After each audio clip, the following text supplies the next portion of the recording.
Exercise 3.1 chapter 3 exercise number 3.1 question number 1 2 3 4 complete था, है ना। क्वेश्चन नंबर 5 एक आयतकार बाग है ना। बाग का मतलब होता है एक तरह का बगीचा। एक आयतकार बाग है जिसकी लंबाई चौड़ाई से 4 मीटर अधिक है। ठीक, तो आयतकार बाग का मतलब एक आयत बना लेंगे। आयत का खास बात क्या होता है, इसका लंबाई आमने सामने बराबर, चौड़ाई आमने सामने बराबर, अंदर का प्रत्येक कोण 90 डिग्री। ये एक आयतकार बाग है। ठीक है, अगर ये आयतकार बाग है तो इस आयतकार बाग में क्वेश्चन में बोला गया है कि इसकी लंबाई चौड़ाई से 4 मीटर अधिक है। ये लंबाई है, ये चौड़ाई है। अगर हम चौड़ाई को x मान लें तो पक्का है चौड़ाई जितना है इससे लंबाई कितना ज़्यादा बता रहा, 4 मीटर। अगर चौड़ाई, अच्छा चौड़ाई को b बोलते हैं ना, तो हम इसको b लिख देते हैं, b बराबर x। ठीक है, तो ये लंबाई चौड़ाई से कितना मीटर ज़्यादा है, तो क्वेश्चन में बोला गया है 4 मीटर अधिक है। अधिक का मतलब क्या होता है, ज़्यादा। अगर ये चौड़ाई अगर हम अपने मन से x मान ले, अब बात है कि चौड़ाई को x क्यों माना गया, तो मैथ में जब कभी भी कोई चीज़ को बारे में वैल्यू पता ना हो तो उसको हमेशा x मानते हैं। तो हम लोग मान लेते हैं चौड़ाई जो है x है, तो लंबाई कितना इससे ज़्यादा बता रहा, 4 मीटर। तो 4 मीटर हम लोग इस x में जोड़ेंगे, गुना नहीं करना है, जोड़ना है, अधिक बोलेगा तो। ठीक, तो अगर मान लिया जाए कि ना तो इसमें लंबाई पता था ना तो चौड़ाई पता था, तो हम लोग चौड़ाई को ही x क्यों माने, लंबाई को भी तो मान सकते थे। हम लोग लंबाई को भी x मान सकते थे ना। अगर लंबाई को हम x मानेंगे तो चौड़ाई पक्का है 4 मीटर कम हो जाएगा, तब चौड़ाई x माइनस 4 हो जाएगा। तब चौड़ाई क्या हो जाएगा, x माइनस 4 हो जाएगा। अगर चौड़ाई को x माने हैं तो लंबाई 4 मीटर अधिक है, तो लंबाई कितना होगा, x प्लस 4 हो जाएगा, है ना। यानी इस चीज को यहाँ लिखना है, माना आयताकार बाग। ठीक है, माना आयताकार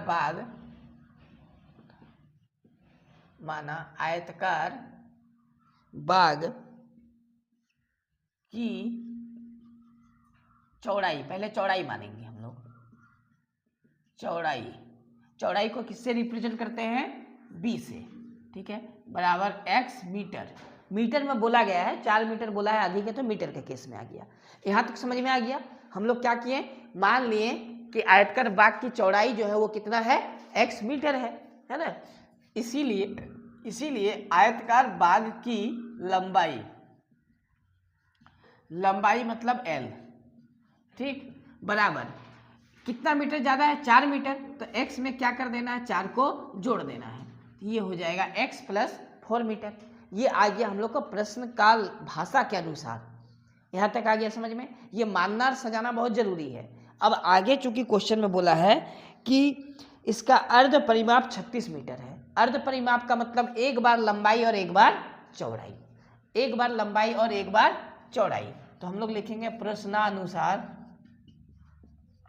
यानी प्रश्न के अनुसार अर्ध परिमाप कितना दिया है, 36। तो लिखेंगे अर्ध परिमाप बराबर दिया गया 36 मीटर। ठीक, अब अर्ध परिमाप का मतलब एक बार लंबाई और एक बार चौड़ाई, यानी इस पॉइंट से लेकर इस पॉइंट तक, फिर इस पॉइंट तक, यानी लंबाई और चौड़ाई को जोड़ देंगे तो अर्ध परिमाप का फॉर्मूला हो जाएगा l प्लस b। अगर परिमाप पूछेगा तो 2 बार l आएगा और 2 बार b आएगा। ठीक है, लेकिन अर्ध परिमाप पूछेगा तो एक बार लंबाई आएगा और एक बार चौड़ाई आएगा। तो इसी का मान दिया है 36। लंबाई का मान कितना है, बैठा देंगे, x प्लस 4 है। चौड़ाई का मान कितना माना गया है, x, बैठा देंगे 36। अब इसको सॉल्व कैसे करेंगे, चर को चर के साथ सॉल्व करना, यानी x कितना हो जाएगा, 2x। 4 अचर है तो 4 जो अचर है ये सॉल्व होने के लिए इधर जाएगा, माइनस हो जाएगा क्योंकि यहाँ प्लस था, 4 हो गया। इनको माइनस करेंगे तो कितना आएगा, 32। तो ये 2 जो है ना, ये 2 ये बटा में चला जाएगा, इससे भागा दे देंगे, कितना आएगा, 16। तो x का मान 16 है, मतलब चौड़ाई 16 मीटर ठीक। और लंबाई यहाँ मान बैठाएंगे तो 16 जोड़ 4 कितना 20 मीटर। ये तो आंसर हो गया ना। तो हम लोग लिख देंगे अतः लंबाई, तो लंबाई को क्या माना गया है x + 4। x का मान कितना निकला है 16, 16 में 4 को जोड़ेंगे कितना आएगा 20 आएगा, ठीक है 20 मीटर, ठीक है। और लंबाई हो गया, चौड़ाई में आ जाएंगे, चौड़ाई, तो चौड़ाई को क्या माना गया है x, जो x का मान आया वही चौड़ाई है यानी 16 मीटर। ये हम लोग का आंसर है। बात समझ में आ गया, ये क्या है आंसर है। तो अब इसमें से यहां से भी पता चल रहा कि जो लंबाई है वो चौड़ाई से पक्का 4 मीटर ज्यादा दिख रहा है। ये 16 मीटर है तो ये कितना है 20 है, 4 मीटर ज्यादा है। बात समझ में आ गया। तो इस तरह हम लोग को समझ के बनाना है कि अर्ध परिमाप क्या होता है। ऐसे फॉर्मूला अगर बोला जाए तो परिमाप का फॉर्मूला क्या होता है, तो आयत के परिमाप का फॉर्मूला होता है 2l + b, इसीलिए क्योंकि l भी 2 बार आया था और b भी 2 बार आता है, ये तो फॉर्मूला है। लेकिन जैसे अर्ध परिमाप का बात करेंगे तो अर्ध परिमाप ये 2 हट जाएगा, केवल a + क्या आएगा b आएगा। यहाँ तक बात समझ में आ गया। चलो तो ये नोट करो। इसके बाद हम लोग देखते हैं क्वेश्चन नंबर 6 को। क्वेश्चन नंबर 6 क्या लिखा है इसमें, एक रैखिक समीकरण 2x + 3y - 8 = 0 दी गई है, तो दो चरों में एक ऐसी और रैखिक समीकरण लिखिए ताकि प्राप्त युग्म का ज्यामितीय रूपन जैसा कि 1 नंबर में दिया है। ये क्वेश्चन क्या है, पहले तो क्वेश्चन को समझना जरूरी है। पहला वाला क्वेश्चन में लिखा हुआ है प्रतिच्छेद करती रेखाएं हों। कैसी रेखाएं हों, प्रतिच्छेद करती रेखाएं हों। कैसी रेखाएं हों, प्रतिच्छेद करती रेखाएं हों, है ना। अब हमको पता होना चाहिए 3 कंडीशन। पहला कंडीशन, जब a1 बटा a2 बराबर ना हो b1 बटा b2 के, तो रेखाएं कैसी होती है, प्रतिच्छेद करती हुई। हम हिंदी में लिख नहीं रहे, सिंबल बना दे रहे हैं, ठीक। हम पहले ही बता चुके हैं ये चीज, फिर भी एक बार यहाँ लिख दे रहे हैं ताकि समझ में आ जाए। दूसरा कंडीशन, जब a1 बटा a2 बराबर हो b1 बटा b2 के, ठीक है b1 बटा b2 के, समांतर बोला ये संपाती बोला, ठीक है समानांतर, और बराबर ना हो c1 बटा c2 के, तब रेखाएं कैसी होती हैं, तब रेखाएं कैसी होती है, समांतर होती है या संपाती होती है, तब रेखाएं समांतर होती हैं। इस बात को पहले ही हम लोग जान चुके हैं, बात समझ में आया। लेकिन जब a1 बटा a2 बराबर हो जाए b1 बटा b2 के और बराबर हो जाए c1 बटा c2 के, तब रेखाएं क्या होती है, संपाती होती है, यानी रेखा एक के ऊपर एक रेखा चल के चलेगा, है ना। हम लोग हिंदी में समझ लेते हैं, जब a1 बटा a2 बराबर ना हो b1 बटा b2 के, तो रेखाएं क्या होती हैं, प्रतिच्छेदी होती हैं। जैसा यहाँ बोला है कि प्रतिच्छेद करती हुई रेखाएं हो, ठीक। इसके बाद 2 नंबर में देखें हम लोग कि जब a1 बटा a2 बराबर हो b1 बटा b2 के, लेकिन c1 बटा c2 के बराबर ना हो, तब रेखाएं कैसी होती है, समांतर होती है, जैसा कि अभी क्वेश्चन नंबर 2 में हम लोग देखेंगे। और जब तीनों बराबर हो जाए तो रेखा कैसी होती है, संपाती होता है। तीनों होने के लिए कंडीशन क्या है, रेखा कैसी होनी चाहिए, संपाती होनी चाहिए। क्या होनी चाहिए, ठीक है। अब आ जाते हैं, तो क्वेश्चन में क्या दिया हुआ है 6 नंबर में, इसमें बोला गया है कि ये दिया हुआ है 2x + 3y - 8, ये दिया हुआ है बराबर 0। एक समीकरण दे दिया है, अपने मन से एक ऐसा समीकरण लिखना है कि ये समीकरण और अपने मन से जो समीकरण लिखेंगे वो समीकरण दोनों को तुलना करने पर ऐसा आना चाहिए, दोनों को तुलना करने पर ऐसा आना चाहिए। यानी a1 बटा a2 बराबर नहीं होना चाहिए b1 बटा b2 के। बात समझ में आया। और तुलना किससे करना है, इसी समीकरण से करना है, ठीक है। ये समीकरण आया कहाँ से, तो ये समीकरण क्वेश्चन में दिया गया है ना। तो अपने मन से हम लोग को एक समीकरण लिखना है जो दोनों समीकरण को तुलना करने पर ये होना चाहिए, a1 बटा a2 बराबर नहीं आना चाहिए b1 बटा b2 के। क्यों, क्योंकि जब ऐसा होगा तभी तो रेखाएं क्या करेंगी, प्रतिच्छेद करेंगी, है ना। तो एक ऐसा समीकरण लिखना है, तो हम यहाँ से समीकरण लिख रहे हैं, हल है, 1 नंबर का क्या है, हल है, ठीक है। ये समझाने के लिए था। तो बराबर नहीं लाना है, तो हम मान लेते हैं 3 को यहाँ 2 को यहाँ अपने मन से चेंज कर दिए, एक समीकरण अपने मन से लिख रहे हैं, ये वाला, ये समीकरण, इस समीकरण को तुलना करके देख लो।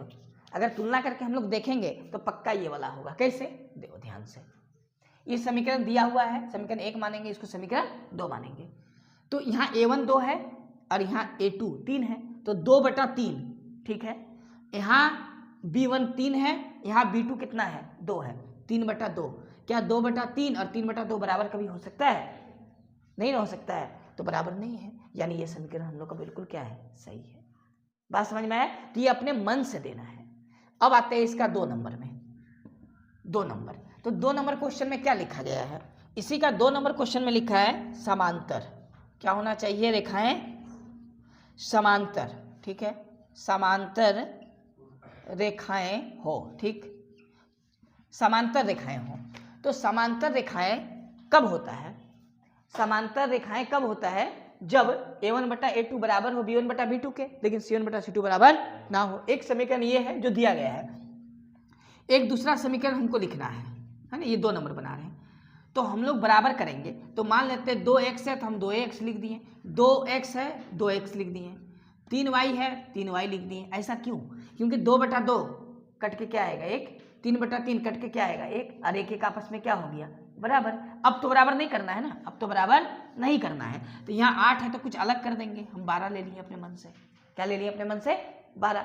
अब इसका और इसका तुलना करेंगे, तुलना करने के बाद समांतर रेखाएं तभी होगा जब a1/a2 बराबर हो जाए b1/b2 के और c1/c2 बराबर ना हो। तो चेक करते हैं, 2 ये a1 है, ये a2, ये b1 है, ये c1 है, ये a2 है, ये b2 है, ये c2 है। तो 2/2 1 आएगा, 3/3 1 आएगा, लेकिन -8 और बटा में -12 क्या कभी 1 आएगा? कट के नहीं आएगा, यानी तीसरा वाला बराबर नहीं हुआ। ये चेक कर सकते हैं साइड में हम लोग, ठीक है। एक और समीकरण हमको लेना है, और इसमें जो तीसरा वाला है, तीसरा वाला में क्या बोला गया है? ये 3 क्वेश्चन है इसमें, तो तीसरा वाला नंबर, तीसरा नंबर क्वेश्चन में लिखा है क्या होना चाहिए? समपाती। क्या होना चाहिए? समपाती रेखाएं, समपाती रेखाएं हो, ठीक है। तो समपाती रेखाएं कब होता है? समपाती रेखाएं कब होता है? जब ये तीनों बराबर हो। तो हम लोग ऐसा समीकरण ले लेंगे जो इसी के बराबर हो, जो इसी के क्या हो? बराबर। जैसे ये 2 है तो हम यहाँ पर एक समीकरण लिख रहे हैं, 4x 6y -16, हम ये लिख दिए, ठीक है। अब निकाल के देखते हैं तीनों बराबर आता है कि नहीं आता है। 2/4 कितना आएगा कट के? 1/2। 3/6 कट के कितना आएगा? 1/2। 8/16 कट के कितना आएगा? 1/2। तीनों क्या आ गया? बराबर। तो पूछा था क्वेश्चन में कि तीनों के लिए ऐसा समीकरण लिखना है जो कि प्रतिच्छेद करे, जो कि समांतर हो और जो कि समपाती हो। तो जब इसके साथ ऐसा समीकरण का तुलना करेंगे तो पक्का है रेखा परिच्छेद करेगा। जब इसके साथ ऐसा समीकरण का तुलना करेंगे तो समांतर होगा। जब इसके साथ ऐसा समीकरण का तुलना करेंगे तो क्या होगा? समपाती होगा। तो ये जो समीकरण है अपने मन से हम लोग को लिख देना है, यही आंसर है। ये और ये 3 आंसर हो गया। ये 1, ये 2 नंबर और ये 3 नंबर। यहाँ तक बात समझ में आ गई है?